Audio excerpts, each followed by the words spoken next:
Hello, trader. Gary Wagner here. It is the Labor Day weekend, the week ending on September the 3rd, 2021, and this is the Daily Report, our weekend review. And this will be a special edition of the weekend review due to the events that have transpired over the last 3 to 4 weeks. We will look at the effect of last month's jobs report.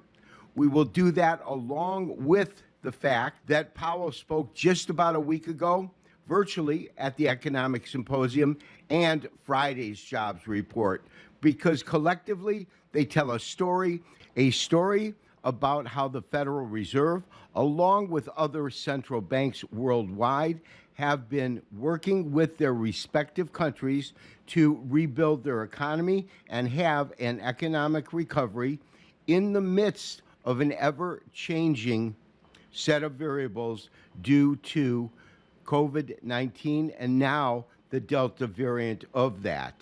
Within the last month, since the August jobs report 1 month ago to Friday's jobs report yesterday, we have seen a series of events that have definitely caused central banks worldwide to reevaluate their current monetary policy. It has been said that bad news is good news for gold and silver pricing, and such is the case today. The dollar was very little unchanged, down about 0.1%, providing a little bit of tailwinds, but gold rose substantially, up over 1%, $18.40, and is currently at $1,829.90. We, of course, are long gold. We'll talk about that in detail when we look at our charts. And silver gained well over 3%, 3.67%, and is currently tracking at 24.79.5 cents, basis the most active December contract. Which brings us to our first chart for today's show, a daily candlestick chart that has a Fibonacci retracement as well as some text markings and moving averages. If you recall from last week, we noticed our first real shift in market sentiment in regards to what Powell's speech would indicate. Our premium subscribers know that we had been addressing the fact that we thought the most prudent move would be to position ourselves from the long side prior to Chairman Powell's speech, which is why on Thursday, August the 26th, we issued the following trade alert that can be easily visible on the bottom right-hand side of the screen right here. To this date, we are still long December gold from $17.95.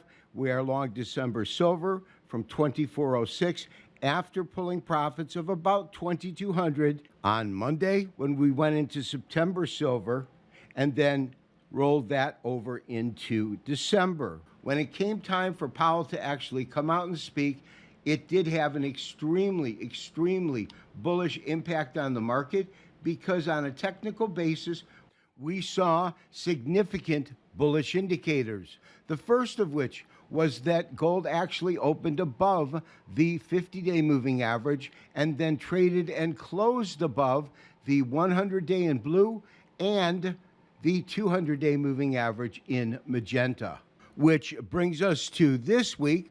And if you recall, on Monday, the market did open above Friday's close, but closed well below the closing price. We had a muted trading range throughout Monday, Tuesday, Wednesday, and Thursday up until today's action. The one takeaway was that it consistently traded in terms of its open and closing price above both the 200 and 100-day moving averages. Which brings us to today, Friday, the 3rd day of September, when August's job report numbers were released. Anticipation, 700,000 plus new jobs added, actual just over 200,000.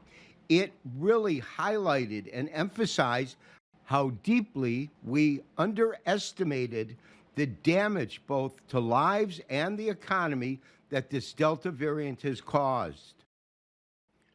In conclusion, where do we believe gold prices will head from here?